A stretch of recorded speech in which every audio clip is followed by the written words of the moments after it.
All right, guys, we are tearing out a project that I installed less than a year ago.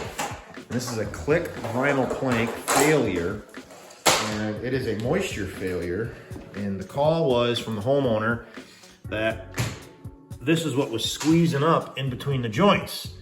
And when I came down here to look at it the first time, I stepped on it. You could just see the moisture coming up. So, Chris, you want to come over here just for a second? Yeah. You can just see the water underneath there. And this is an LVP click. I'm just gonna have Chris take up. Oh, yeah, here. So we're gonna be taking up the, there we go, right there.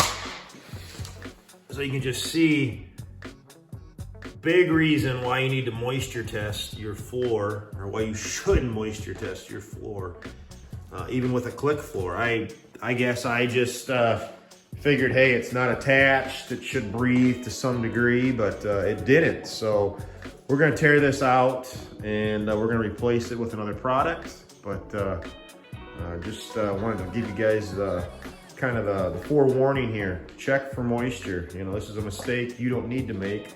I made it, I'm paying for it, and it's not good. Hey guys, welcome back. So we've got all that LVP out of here. We got this side, kind of everything staging. But over here, we've started, we're putting in Mohawk Aero. And any of you guys that are familiar with this, it's a breathable piece of carpet, that attached cushion. So it's gonna allow for that moisture underneath the, or coming out of the concrete to kind of escape into the air here. So anyways, just wanted to show you how we, or what product we put down to kind of hopefully remedy that that problem. There's a lot of things you can do. You can, you know, we could have profiled the concrete, put down an epoxy, and then LVP. But you know, we're talking somebody's basement, what, roughly 600 square feet here. You know, that just doesn't even make sense to do. And there's other products I know. There's like loose lay membranes you can put down too, but there was quite a bit of moisture there. So I think the good thing about this product is it is going to allow that moisture to come through the carpet and just you know, go out into the air down here. So, you know, it's better than trapping it underneath there, I guess. So anyways, thanks for watching, guys.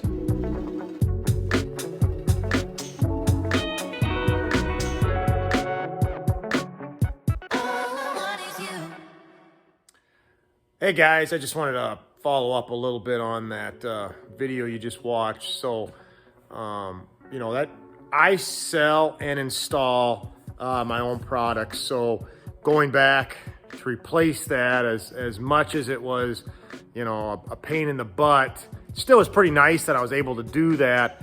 Where some of you that watch this, you know, you might be installers only, and that really does put you in a hard spot. So, you know, the best advice I can give you guys as far as just being installers would be, you know, really communicate with the store or whatever, you know, I guess if you're in a workroom or whatever outfit you're working for, really communicate with them, you know, your concerns about moisture prior to even going to these jobs. You know, I'm very aware of it and what it can do in flooring. And, you know, this isn't the first time it's happened to me. And actually that area of my town is notorious for very wet basements. You know, multiple houses have multiple sump pumps.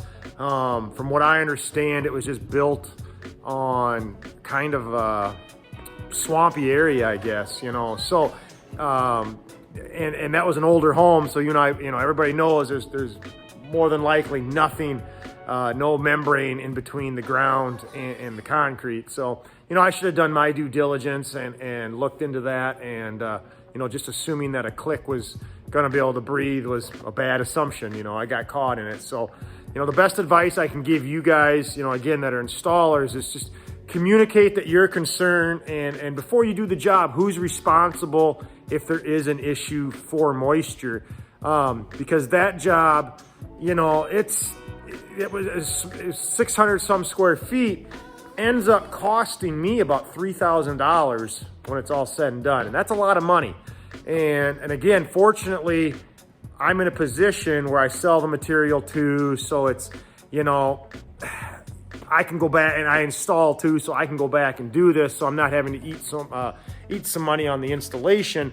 But you know, you guys that are installation only, you know, $3,000, you better call the insurance company. I'm guessing for most of you, that's kind of a big hit in the shorts. So, anyways, you know, I'm sure you guys are all dealing with this. Any comments or questions, leave them below. And thanks again for watching.